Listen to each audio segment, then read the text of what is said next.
الحمد لله وحده والصلاة والسلام على من لا نبي بعده أما بعد فأعوذ بالله من الشيطان الرجيم بسم الله الرحمن الرحيم لقد جاءكم رسول من أنفسكم عزيز عليه ما عنتم حريص عليكم بالمؤمنين رؤوف رحيم فإن تولوا فقل حسبي الله لا إله إلا هو عليه توكلت وهو رب العرش العظيم لوگو تمہارے پاس تمہیں میں سے ایک رسول آئے ہیں، تمہاری تکلیف ان کو گراں معلوم ہوتی ہے اور تمہاری بھلائی کے بہت خواہش مند ہیں، ایمان والوں پر نہایت شفقت کرنے والے اور مہربان ہیں۔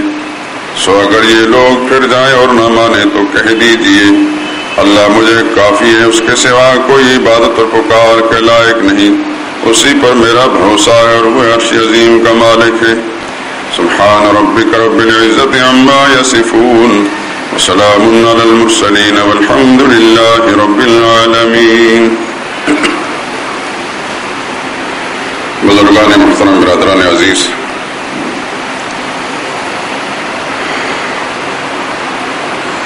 ان مجالس میں باقاعدگی کے ساتھ جو حضرات شریک چلے آ رہے ہیں انہیں معلوم ہے کہ پچھلے چند ہفتوں سے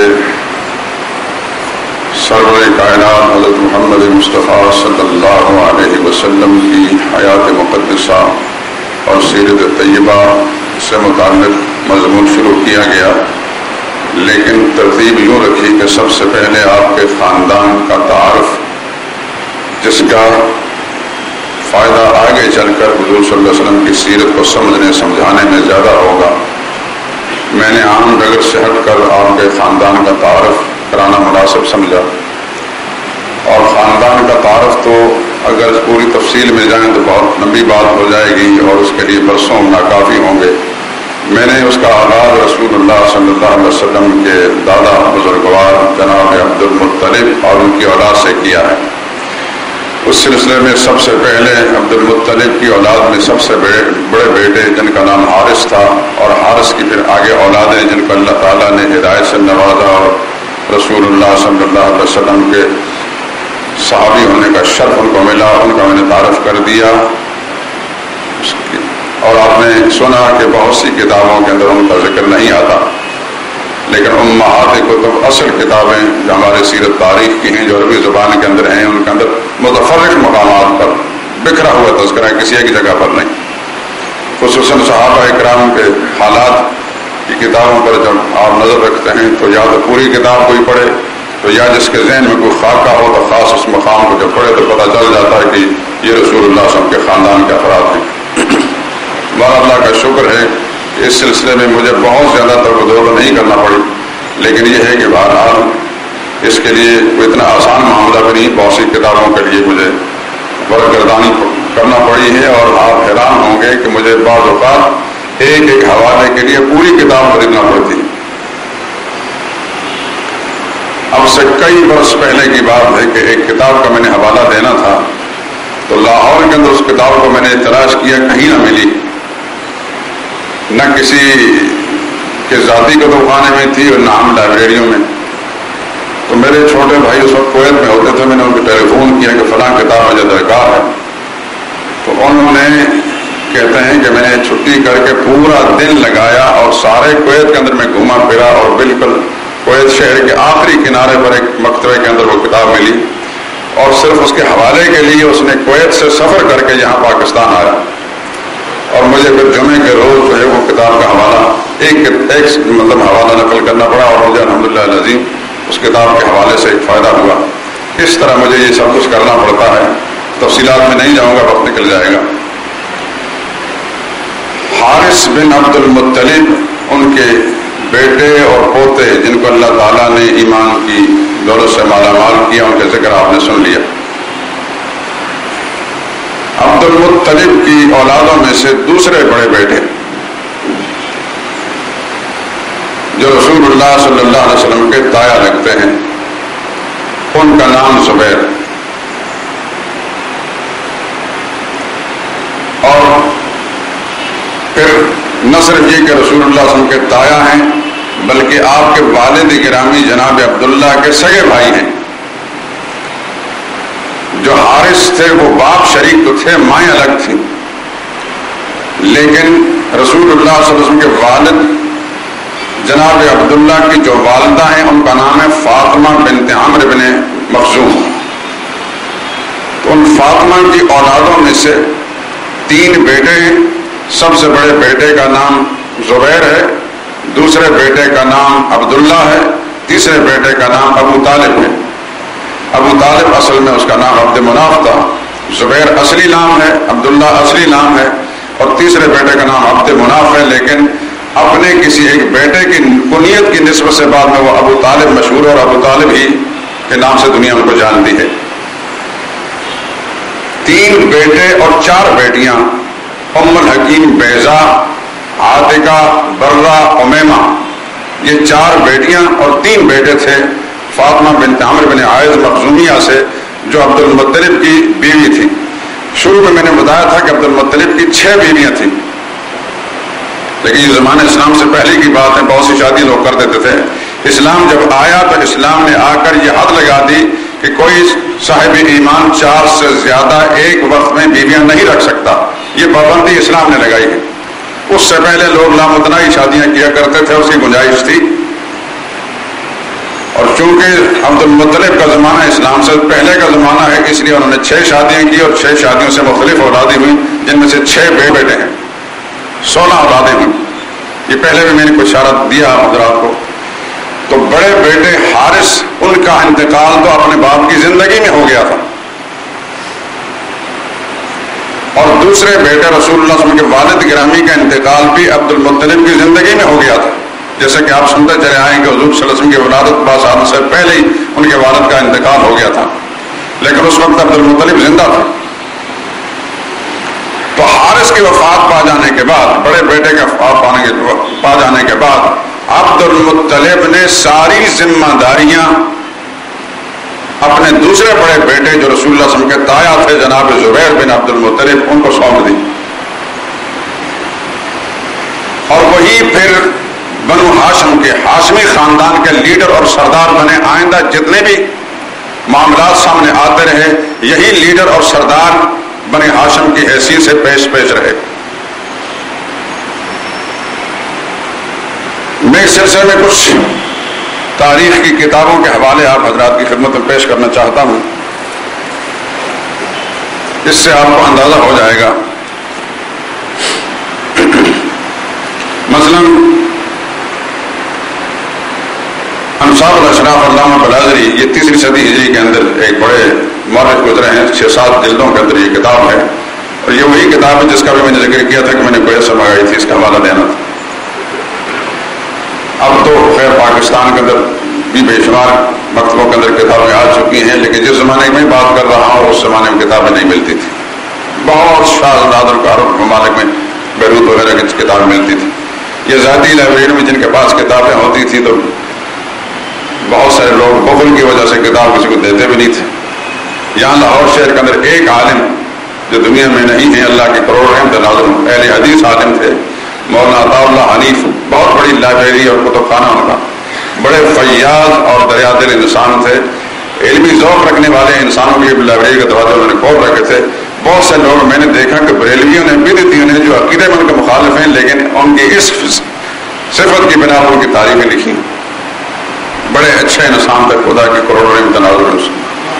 ان کی لائبریری سے بھی مجھے بہت سے فائدہ ہوا، بلکہ بعض کتابیں جو نایاب تھیں ان کو فوٹو اسٹیٹ کرانے کی انہوں نے اجازت سمجھا تھی. حالانکہ وہ بڑے عالم تھے اور میں ایک طالب علم ان کی حیثیت میں، لیکن انہوں نے ذرا بھی اس بات کی پرواہ نہیں کی.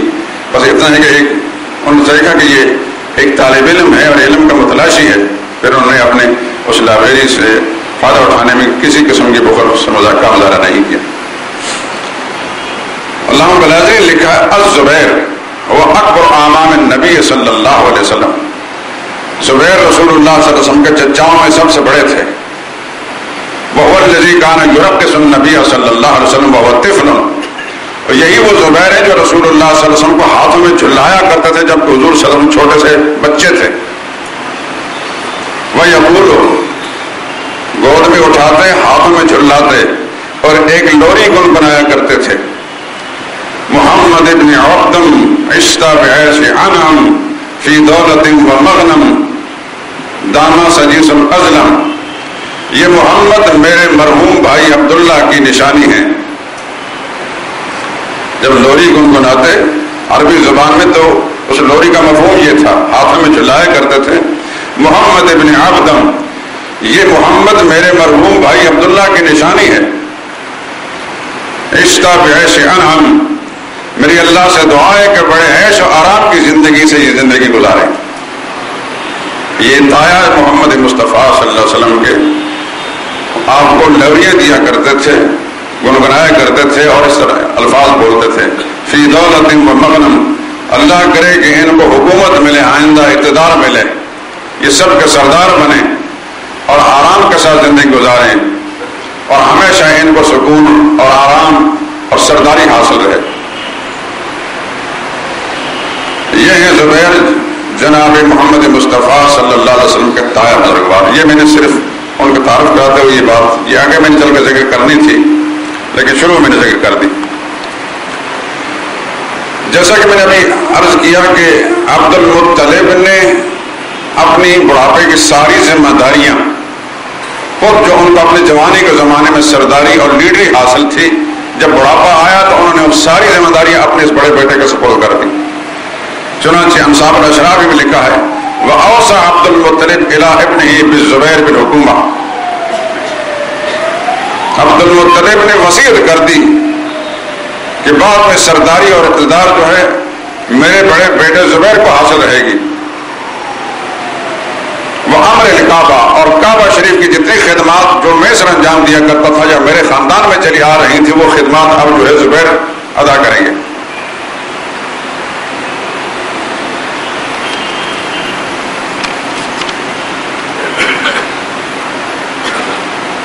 یہ زبیر بڑے شاعر تھے, بڑے شاہ سوار تھے اور بڑے ہی دانا قسم کے انسان تھے. ایک خاص صفت اللہ تعالیٰ نے ان کو یہ عطا فرمائی تھی کہ زمانہ جاہلیت میں بھی یہ شرک سے بیزار تھے. فاروق اعظم رضی اللہ تعالیٰ عنہ کے چچا زاد بھائی, جن کا نام ہے زید بن عمرو بن نوفل, بعد نوفیل لکھا ہے, یہ ان لوگوں میں سے ہیں جو دین حنیفی پر قائم تھے زمانہ جاہلیت میں بھی. اور دین حنیفی پر قائم ہونے کا مطلب یہ کہ ایک تو شرک سے بیزار, شرک انہوں نے نہیں کیا, بڑے انصاف پسند, رحم دل اور غیر اللہ کے نام کی نیازیں دینا یا اس کو کھانے کو ناپسند کرتے تھے.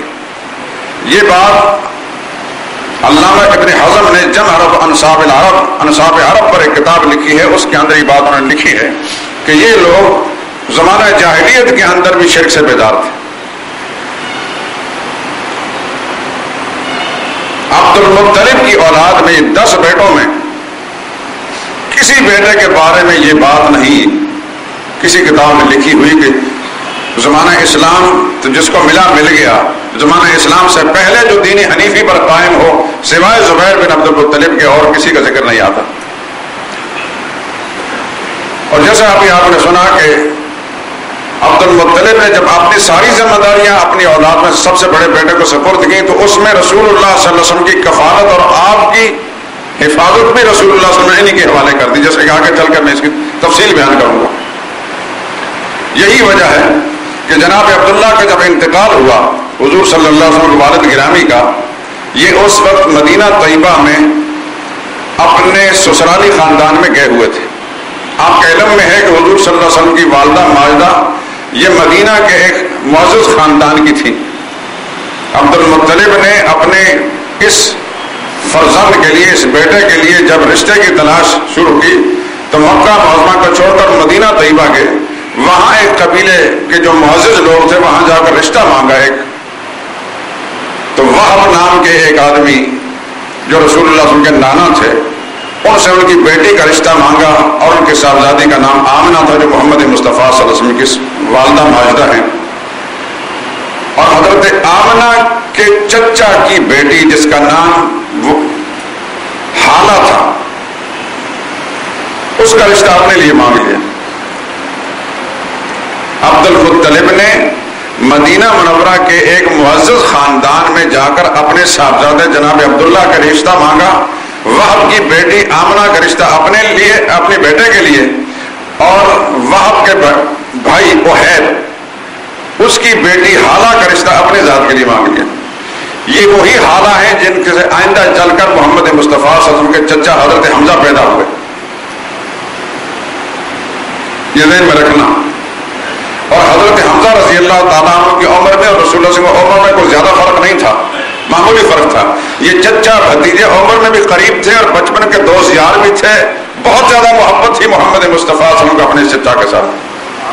اور جب اسلام انہوں نے قبول کیا حضرت حمزہ نے، تو پھر اللہ کے نبی کی زبان سے کیا نکلا؟ اسد اللہ و اسد رسول ہی، اللہ کا شعر اللہ کے رسول کا شعر ہے۔ اور جب ان کا شہادت غزوہ احد کے اندر شہید ہوئے تو فرما سید الشہداء حمزہ بن عبد المطلب، ساری دنیا کے شہیدوں کا سردار حمزہ بن عبد المطلب۔ اس کی تفصیل شاید آگے پھر آئے گی۔ تو جناب عبداللہ کا نکاح ہو گیا مدینہ طیبہ کے ایک معزز خاندان میں۔ نکاح کے تھوڑے ہی عرصے کے بعد یہ ایک تجارتی سفر پہ گئے ہوئے تھے، واپسی پر بیمار ہو گئے اور مدینہ طیبہ میں پہنچے، اپنے سسرالی خاندان کے اندر ٹھہرے ہوئے تھے۔ قضاء و قدر کے فیصلے ایسے کہ وہیں ان کا انتقال ہو گیا۔ ان کے انتقال جب ہوا تو ان کی تدفین بھی وہاں مدینہ طیبہ کے ایک علاقے میں ہوئی۔ کچھ ہی دنوں کے بعد ان کی بیوہ حضرت آمنہ کے گھر محمد مصطفیٰ صلی اللہ علیہ وسلم کی ولادت ہوئی۔ والد کا سایہ سر سے اٹھ چکا تھا، یتیمی کی حالت میں محمد مصطفیٰ صلی اللہ علیہ وسلم پیدا ہوئے۔ الم یجد کا یتیما فآویٰ، اسی کو قرآن کریم نے اشارہ کیا ہے۔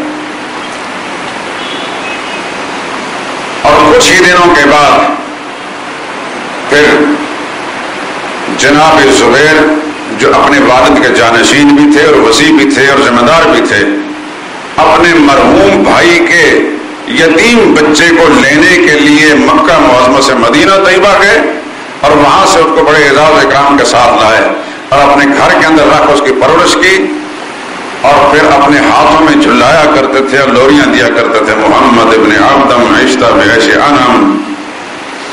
یہ وہ لوریاں ہیں جو ہماری سیرت پر تاریخ کی کتابوں کے اندر بڑی وضاحت کے ساتھ لکھی ہوئی ہیں۔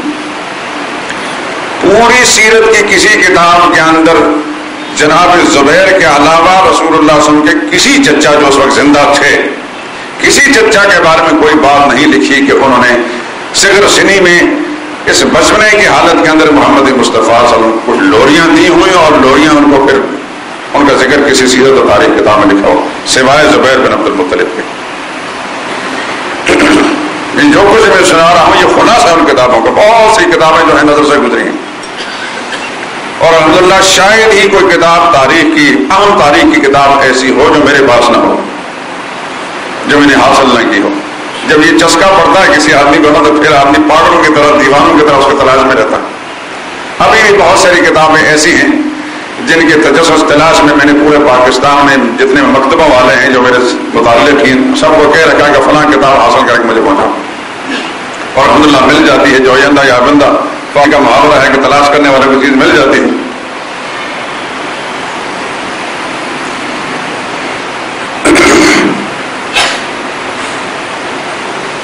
یہ وہ زبیر ہیں جو زمانہ جاہلیت کے اندر شرک سے بیزار تھے، باپ نے ساری ذمہ داری ان کو سونپ رکھی۔ یہاں ایک بات میں ذکر کرتا ہوں، اس زمانہ جاہلیت میں ایک طریقہ کار چلا آ رہا تھا کہ مختلف قبیلوں نے، خاندانوں نے، قبیلوں نے مختلف لوگوں کے ساتھ اپنے معاہدے کر رکھے تھے کہ بھائی دوستی اور دشمنی میں ہم اکٹھے رہیں گے، جو ہمارا دوست ہوگا وہ تمہارا دوست ہوگا، جو ہمارا دشمن تمہارا دشمن ہوگا، آئے وقت میں تمہیں ہمارا ساتھ دینا، ہم تمہارا ساتھ دیں گے۔ چنانچہ ایک قبیلہ تھا بنو کنانا، اس کا معاہدہ ہو گیا قریش کے قبائل کے ساتھ۔ زمانہ جاہلیت میں جہالت کے سبب سے قریش کے اندر اور دوسرے قبائل کے اندر لڑائیاں ہوتی چلی آ رہی تھی جن کو حرب فجار کہا جاتا ہے۔ حرب فجار کا مطلب یہ ہے کہ 4 مہینے جو عدد والے مہینے ہیں، ذی القعدہ، ذی الحج، محرم اور رجب، ان 4 مہینوں کو زمانہ جاہلیت کے اندر بھی عدد والا مہینہ سمجھا جاتا تھا، اور اس کے اندر لڑائی جھگڑا جنگ فساد جو ہے ممنوع سمجھا جاتا تھا، کفر کے اندر بھی۔ لیکن کبھی کبھی ایسا ہوتا کہ 2 آدمی 2 الگ الگ قبیلوں میں لڑ گئے تو اپنے قبیلے کے آدمی کی حمایت کے لیے آئے اور جنگ چھڑ گئی، اس جنگ کو حرب فجار کہا کرتا ہے کہ یہ ناجائز جنگ ہے، حرب فجار ہے، فاسق و فاجر والی جنگ ہے۔ تو تقریباً 4 جنگیں یکے بعد دیگریں لڑی گئیں جو برس تک جاری رہیں۔ آپ حیران رہیں گے کہ زمانہ جاہلیت میں جنگ ایک بلی کی وجہ سے اور کتے کی وجہ سے بھی چھڑ جایا کرتی تھی۔ ایک آدمی نے شہد کی مکھیاں پالی، دوسرے قبیلے والے آدمی کی بلی آئی اور اس نے دیکھا شہد کی مکھی پر جھپٹی اور مکھی کو پکڑ لیا۔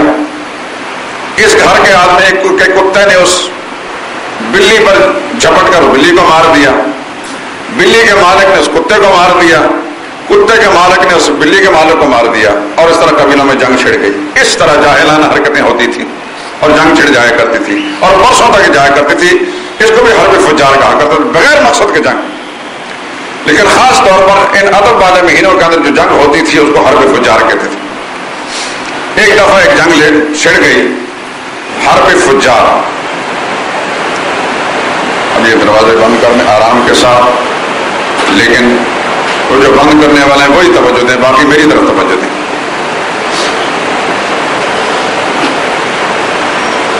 قریش کے قبائل جن میں یہ بنو ہاشم بھی تھے اور بنو ہاشم کا سردار تھے زبیر بن مطلب، انہوں نے اپنے حلیف کا ساتھ دیا بنو کنانہ کا۔ اس وقت جب جنگ چھڑی تو اس میں رسول اللہ صلی اللہ علیہ وسلم بھی شریک ہوئے تھے۔ میں آپ کو وہ حوالے آپ کو سناتا ہوں۔ ہر قبیلے کا جو سردار تھا وہ اپنے قبیلے کے لوگوں کو لے کر اپنے حلیف کی حمایت میں جا کر کھڑا ہو گیا۔ وکان حرب بن امیہ علی عبد الشمس، بنو امیہ کے جو قبیلہ تھا حرب بن امیہ، یہ ابو سفیان رضی اللہ تعالیٰ کے والد تھے۔ عبد الشمس، بنو عبد الشمس کا لیڈر بن کر یہ گیا۔ وکان زبیر بن عبد المطلب علی بنی ہاشم، اور بنو ہاشم کا لیڈر بن کر سردار بن کر زبیر بن مطلب گئے۔ وکان عبداللہ بن جدعان علی بنی تیم، اور عبداللہ بن جدعان بنو تیم میں گئے۔ بنو تیم میں صدیق اکبر کا یہ خاندان ہے۔ عبداللہ بن جدعان یہ ان کے چچا لگتے ہیں، یہ سردار تھے قبیلے کے۔ وکان ہشام بن مغیرہ علی بنی مخزوم، اور ہشام بن مغیرہ بنی مخزوم کے لیڈر بن کر گئے۔ یہ ابو جہل کے والد ہیں ہشام بن مغیرہ۔ یعنی مختلف قبیلوں کے لوگ جو اپنے قبیلوں کے لوگوں کو لے کر اپنے حلیف کی حمایت کے لیے گئے۔ اس میں کتابوں میں لکھا کہ رسول اللہ صلی اللہ علیہ وسلم جو اس وقت شریک ہوئے، لیکن حضور نے لڑائی نہیں لڑی۔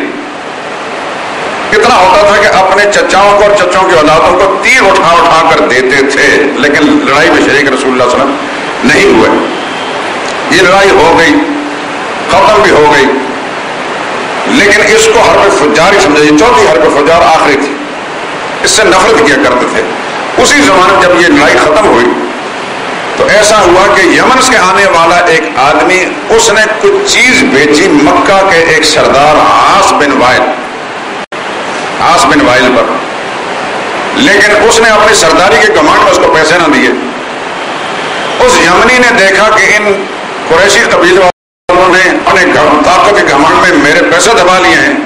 اس نے کوہ ابو قبیس پہاڑی پر چڑھ کر صبح کے وقت اشعار پڑھنا شروع کر دیے، جن اشعار میں قریش کو ہار دلائی گئی کہ تم بڑے ظالم لوگ ہو، تم اس طرح کے ایک پردیسی آدمی کا حق مارتے ہو۔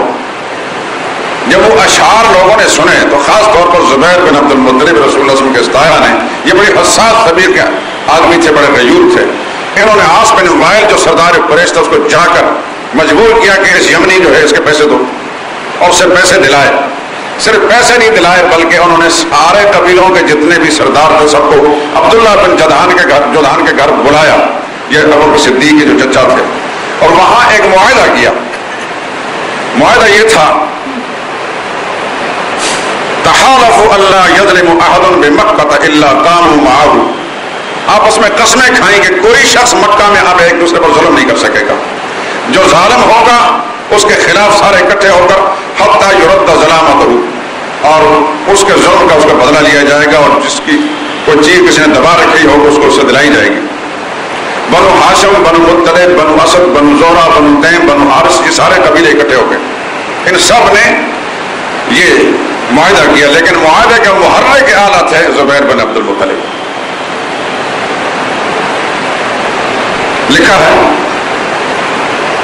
وکانت النباہۃ فی ھذا الحلف للزبیر بن عبد المطلب، وہ شرف اور وہ اعزاز اس معاہدے کے اندر زبیر بن عبد المطلب کو حاصل ہوا، ولی عبداللہ بن جدعان، عبداللہ بن جدعان کو بھی۔ لیکن آگے لکھے اما ابن جدعان فإن الحلف عقد فی دارہ، ابن جدعان کو تو صرف یہ اعزاز حاصل کہ اس کے گھر کے اندر یہ معاہدہ ہوا، واما للزبیر فلأنہ هو الذی نہض فیہ، زبیر کو تو یہ اعزاز اس لیے حاصل ہوا کہ وہی محرک تھا اس معاہدے کا، جو بہت اعلیٰ معاہدہ تھا، جس کے بارے میں آئے گا چل کر حضور نے فرمایا کہ مجھے اتنا اچھا لگا وہ معاہدہ کہ آج بھی مجھے اس قسم معاہدے کے لیے بلائے گا تو میں اس کو سب سے پہلے پیش کروں گا۔ اس معاہدے کے مقابلے میں، ایسے معاہدے کے مقابلے میں مجھے سرخ اونٹوں کا بھی کوئی تحفہ دے تو میں اس تحفے کو رد کر دوں گا، یہ اتنا اچھا معاہدہ تھا۔ زمانہ جاہلیت میں اتنا اچھا عدل و انصاف کو پھیلانے اور ظلم کو ختم کرنے کا معاہدہ جو کیا تھا، اس کے محرک اعلیٰ رسول اللہ صلی اللہ علیہ وسلم کے تایا جناب زبیر بن عبد المطلب تھے۔ کہتے ہیں انہی ودعا الیہ وحث علیہ، انہوں نے اس کی دعوت دی تھی سب قبیلوں کو، انہوں نے اس معاہدے پر سب کو برانگیختہ کیا۔ وہو الذی سماہ حلف الفضول، اور اس معاہدے کا نام حلف الفضول رکھا گیا۔ آپ نے کتابوں میں پڑھا ہوگا لیکن اس کی پوری تفصیل معلوم نہیں ہوگی کہ حلف الفضول کا مطلب کیا ہے۔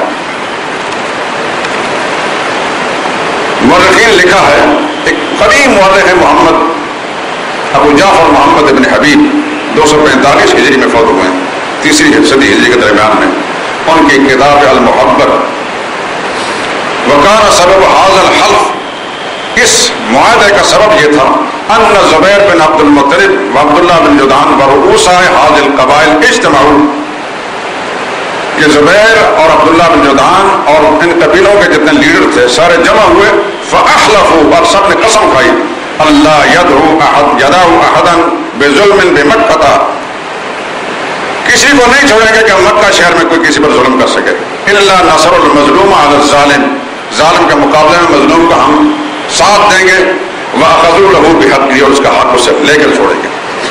یہ اتنے اعلیٰ قسم کا معاہدے کے محرک اعلیٰ بھی جناب رسول اللہ صلی اللہ علیہ وسلم کے تایا زبیر بن عبد المطلب تھے۔ آگے ایک اور مورخ نے لکھا سیرت الحلبیہ نے، علامہ حلبی، واشرف حلف فی العرب، عرب دنیا میں سب سے اعلیٰ قسم کا معاہدہ تھا۔ وقول ھذا الحلف کان منصرف قریش من حرب الفجار، قریش جب حرب فجار سے فارغ ہوئے تو فوراً انہوں نے پھر یہ معاہدہ کیا۔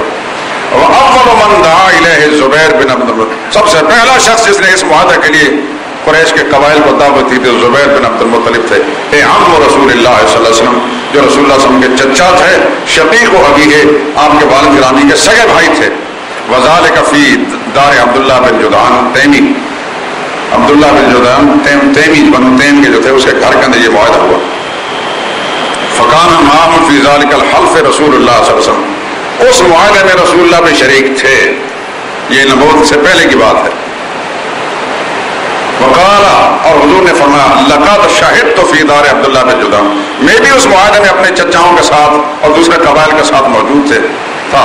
ما احب ان لی بہ حمر النعم ولو ضیا بہ فی الاسلام لاجبت، مجھے اس قسم کے معاہدے کے مقابلے میں اس سے روکنے کے لیے اگر سرخ اونٹوں کا بھی کوئی لالچ دے گا تو میں اس کو رد کر دوں گا، اور آج بھی زمانہ اسلام میں اس قسم کے معاہدے کے لیے مجھے کوئی بلائے گا تو میں فوراً اس کو لبیک کہوں گا، اتنا اچھا معاہدہ تھا۔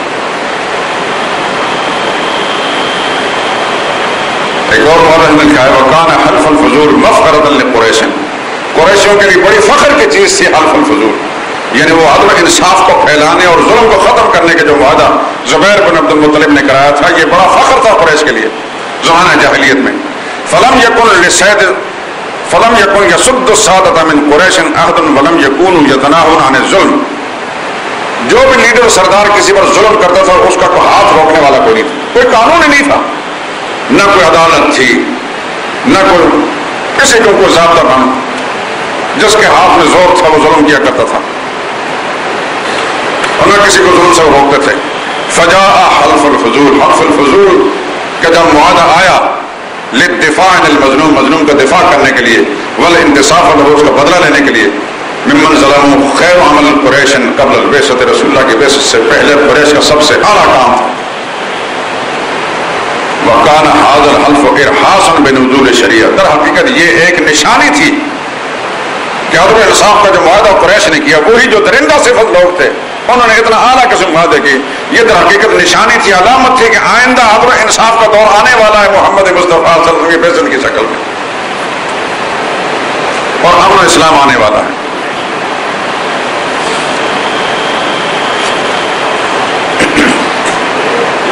اور جس زبیر بن عبد المطلب کے بارے میں بات کر رہا ہوں، رسول اللہ صلی اللہ علیہ وسلم کے تایا، یہی وہ بزرگ تھے جنہوں نے جناب محمد مصطفیٰ صلی اللہ علیہ وسلم کی کفالت کی تھی.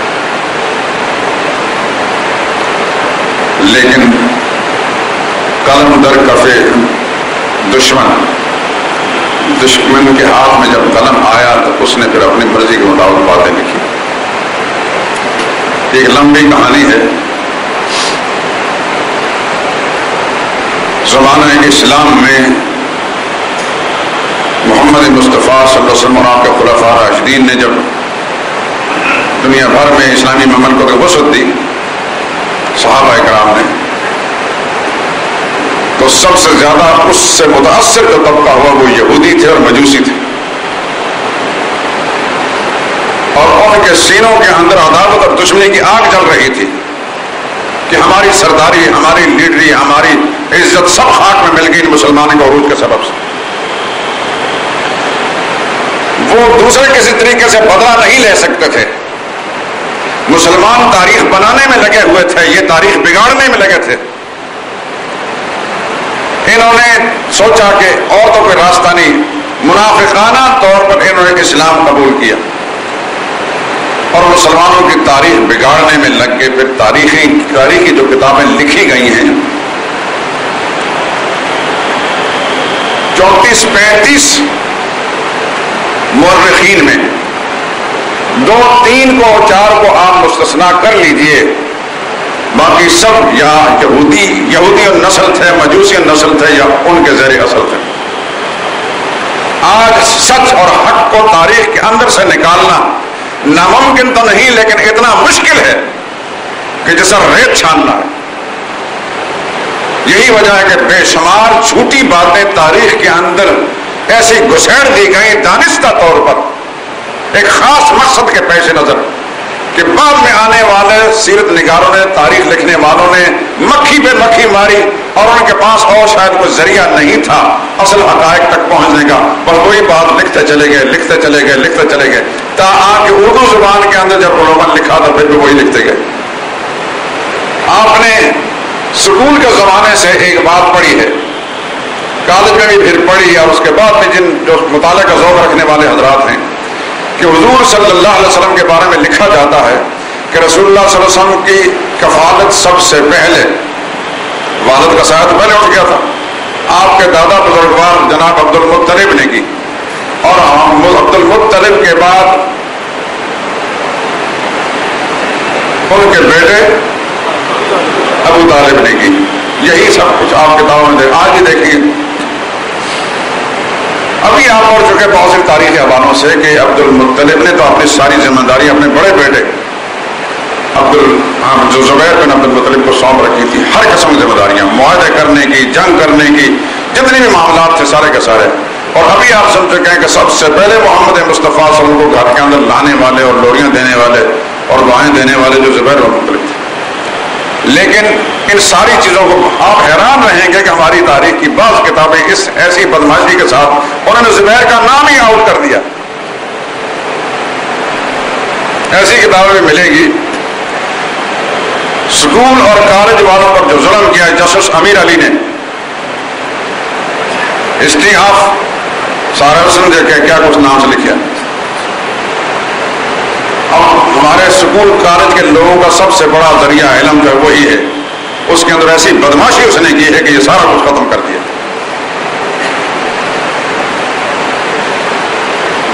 کچھ ایک ظلم نہیں ہوا میرے دوستو، خصوصاً تعلیم کے راستے میں ہماری ساری قوم پر ظلم ہوا ہے اور ہو رہا ہے.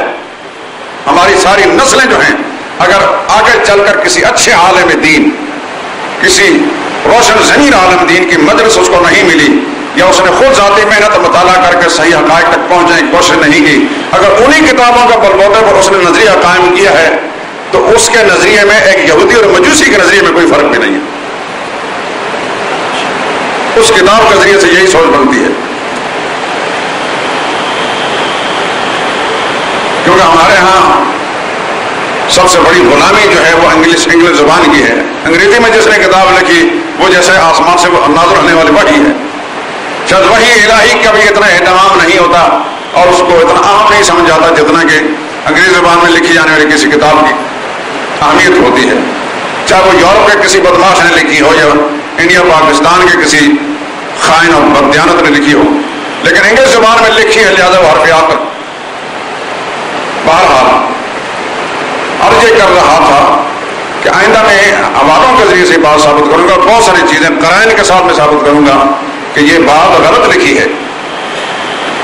حضور اکرم صلی اللہ علیہ وسلم کی کفالت سب سے پہلے عبد المطلب نے کی، جو رسول اللہ صلی اللہ علیہ وسلم دادا گرامی تھے، اور ان کے بعد پھر ان کے وسیع اور جانشین اور سارے کاموں کے ذمہ دار ان کے بڑے صاحبزادے محمد مصطفیٰ کے تایا جناب زبیر بن عبد المطلب نے کی.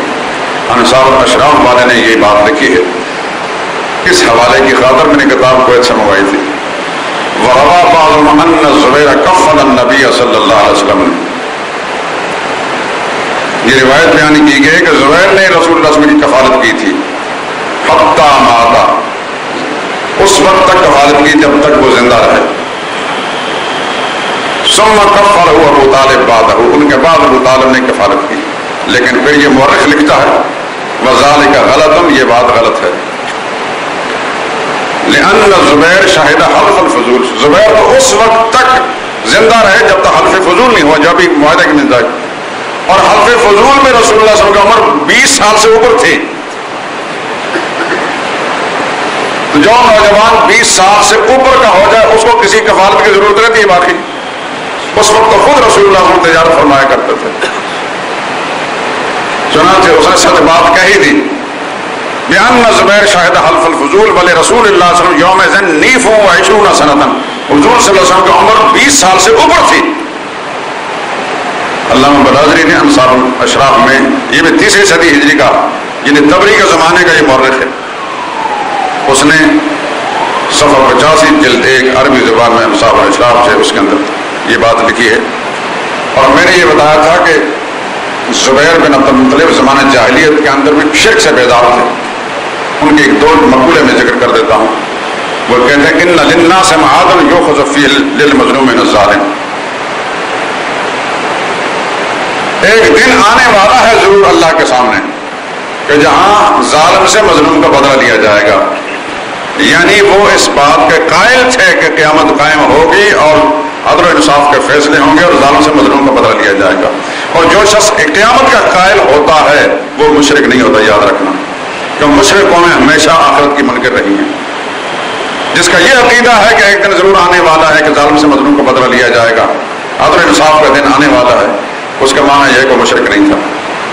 ایک دوسرا مقولہ ان کا فلا بد من یوم ینصف اللہ فیہ المظلومین، ایسا دن ضرور آنے والا ہے کہ اللہ مظلومین کا بدلہ لیں گے.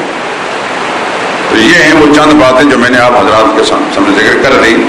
جناب زبیر بن عبد المطلب کے بارے میں یہ رسول اللہ صلی اللہ علیہ وسلم کے تایا تھے. آگے میں نے یہ ذکر کرنا ہے کہ ان کے اولاد میں سے کون کون اسلام میں آیا اور ان کی اہلیہ رسول اللہ صلی اللہ علیہ وسلم کو کس طرح پروش کیا کرتی تھی. اس بات کا انشاءاللہ ذکر کروں گا. سبحانک اللہم. مریض کے لیے دوائی کھاتے ہوئے بسم اللہ الرحمن الرحیم پڑھنا چاہیے یا نہیں؟ تو یہ ایک اچھا کام کرے انسان، پانی پیے کھانا کھائے تو بسم اللہ نہ پڑھے، اور جب دوا کھاتا ہے شفا حاصل کرنے کے لیے تو جب بسم اللہ الرحمن الرحیم پڑھیں گے تو اس کو تو شفا ڈبل ہو جائے گی. یہ مسئلہ کو پوچھنے والا ہے.